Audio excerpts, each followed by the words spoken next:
warahmatullahi wabarakatuh. Alhamdulillah, alhamdulillahirabbil alamin. Alladzi syahrul mubarak, syahrul maghfirah, syahrul tuftahu fihi abwabus syama' wa tukhlaqu fihi abwabul jahim. Asyhadu an la ilaha illallah wahdahu la syarika lah wa asyhadu anna Muhammadan abduhu wa rasuluhu. Allahumma shalli wa sallim ala Muhammadin wa ala alihi wa ashabihi ajma'in, amma ba'd. Qala Allah ta'ala fil Qur'anil Karim, a'udzu billahi minasy syaithanir rajim. Bismillahirrahmanirrahim. Ya ayyuhalladzina amanu taqullaha haqqa tuqatih wa la tamutunna illa wa antum muslimun. Pemirsa, Bapak Ibu yang dirahmati Allah, mari kita bersyukur kehadirat Allah Subhanahu wa taala. Semoga pada di bulan Ramadan ini kita semua diberikan kesehatan, diberikan kekuatan iman Islam, dan diberikan kemudahan sehingga kita akan melaksanakan seluruh puasa Ramadan dan rangkaian amalia Ramadan akan bisa betul kita nikmati dan mendapatkan nilai ibadah di sisi Allah Subhanahu wa taala. Salawat dan salam yang senantiasa Allah curahkan pada junjungan kita Nabi Muhammad sallallahu alaihi wasallam, keluarganya, sahabatnya, para tabi'in, tabi'in, para ulama, dan juga segenap umatnya, tentu umat yang senantiasa menjalankan syariat sunnah-sunnahnya hingga yaumil qiyamah. Bapak Ibu pemirsa yang berbahagia, di balik kesederhanaan perintah puasa di bulan Ramadan ini ternyata menyimpan pesan istimewa yang sangat indah. Banyak hikmah yang diperoleh umat Islam bila melakukannya dengan penuh kesungguhan, dengan imanan wahtisaban, yaitu dengan keimanan yang tulus dan mengharap ridho dari Allah Subhanahu wa taala. Salah satu yang barangkali luput dari perhatian kita adalah kita dapat mengambil pelajaran kita berorganisasi, baik itu sebuah organisasi dalam skup kecil yaitu keluarga, maupun dalam skup yang besar kumpulnya orang banyak, yaitu yang katakan sebuah organisasi ormas atau organisasi dakwah. Nah, dari adanya perintah menjalankan ibadah puasa di bulan Ramadan, berikut ada beberapa hal yang bisa kita petik dari perintah puasa di bulan Ramadan agar kita sukses di dalam menjalankan sebuah organisasi, sebuah perserikatan dakwah. Nah, Bapak Ibu yang dirahmati Allah, nah, di dalam Al-Quran Allah berfirman, itu dalam surat Al-Baqarah ayat yang ke-183. A'udzu billahi minasyaitonir rajim. Bismillahirrahmanirrahim. Ya ayyuhalladzina amanu kutiba alaikumus syiyam kama kutiba 'alal ladzina min qablikum la'allakum tattaqun. Hai orang-orang yang beriman, diwajibkan atas kamu berpuasa sebagaimana diwajibkan atas orang-orang sebelum kamu agar kamu bertakwa. Nah, Bapak Ibu yang berbahagia, dari ayat tersebut di atas ada 3 yang bisa kita ambil pelajaran. Yang pertama adalah ketika kita berorganisasi, yang pertama adalah harus ada tujuan yang ditetapkan.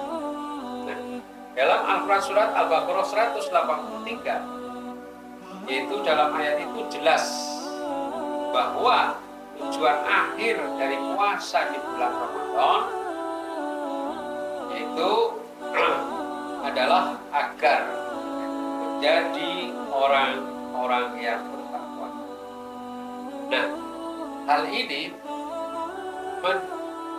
menyiratkan bahwa dalam berorganisasi, tempat orang berkumpul dan bersepakat untuk melakukan suatu kegiatan tertentu haruslah dalam rangka upaya mencapai tujuan tertentu.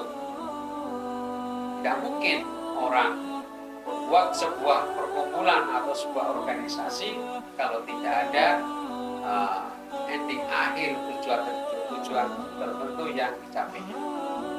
Nah, kan tujuan sebagaimana kita diperintahkan menjalankan ibadah puasa, tujuan akhir adalah yaitu menjadi orang-orang yang takwa.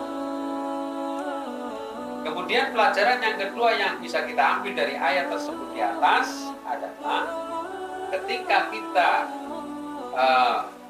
mendirikan sebuah organisasi, baik itu keluarga,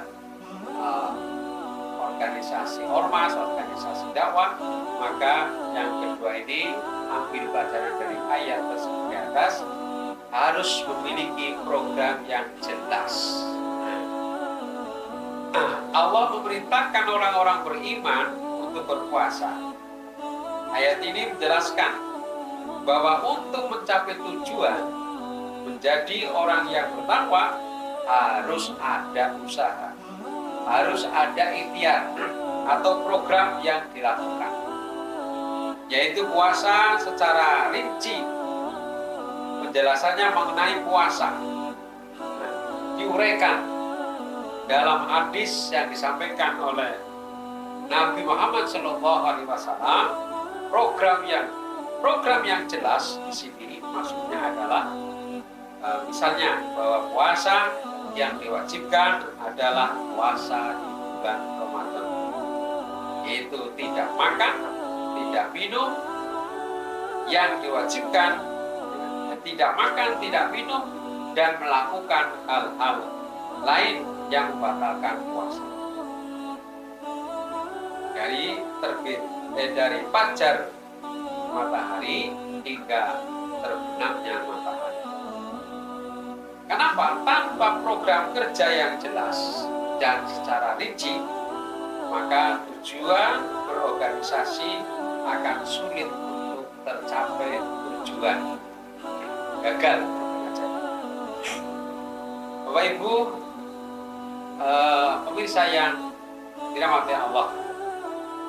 Kemudian pelajaran yang berikutnya yang ketiga kita ambil dari ayat tersebut di atas. Dalam ayat itu dijelaskan bahwa kewajiban berpuasa itu bukan dilakukan oleh satu generasi saja, namun telah diwajibkan kepada generasi sebelumnya. Dalam ayat tersebut di atas, biqoblikum, artinya puasa itu juga telah dilakukan oleh orang-orang sebelum kamu. Hal ini menyiratkan bahwa terdapat kesinambungan usaha atau atau dalam berorganisasi. Hanya dengan upaya yang berkesinambungan maka tujuan suatu organisasi dapat tercapai. Dapat pula disiratkan dalam ayat ini bahwa bahwa upaya yang berkesinambungan membutuhkan suatu sistem, membutuhkan satu norma, nilai dan aturan yang disepakati bersama dan ditetapkan bersama, sehingga dapat dijalankan oleh generasi-generasi berikutnya. Sistem, norma, nilai dan aturan inilah yang menghubungkan antara satu generasi dengan generasi berikutnya. Dalam berpuasa, sistem dan aturan telah secara jelas dan rinci diatur dalam Al-Quran dan Sunnah Nabi Muhammad Sallallahu Alaihi Wasallam. Kemudian yang keempat yang bisa kita ambil pelajaran dari ayat tersebut di atas, yang keempat adalah sumber daya manusia yang kompeten. Jadi ketika kita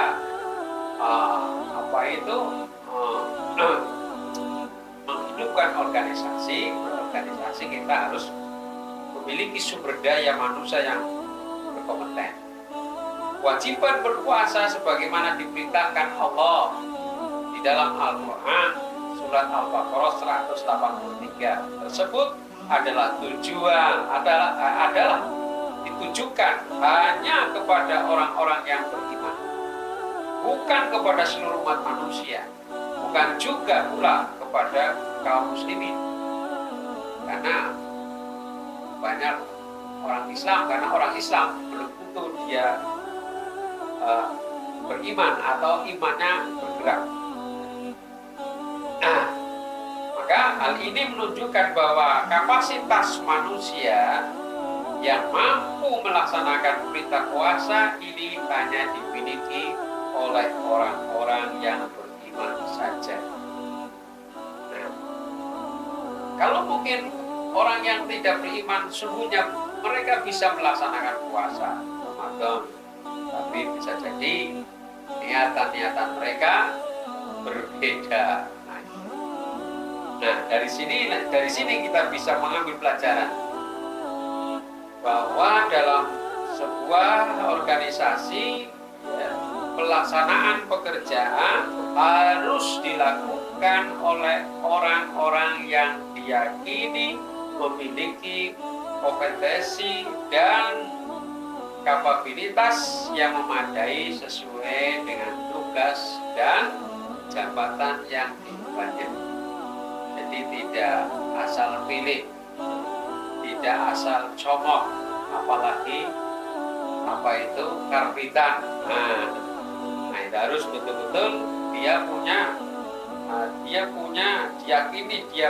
memiliki potensi kekuatan yang ada sesuai dengan ahlinya.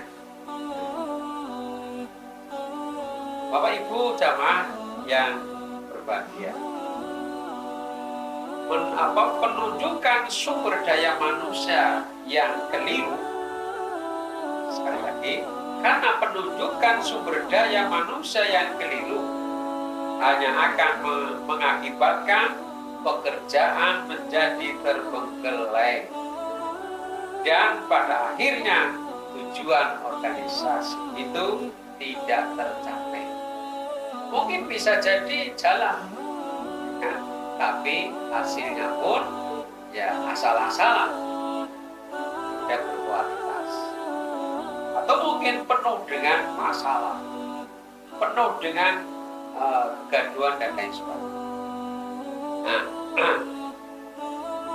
Bapak Ibu jamaah yang berbahagia, maka mari kita organisasi mengambil pelajaran di mana kita mengerjakan puasa Ramadan bulan ini, tahun ini.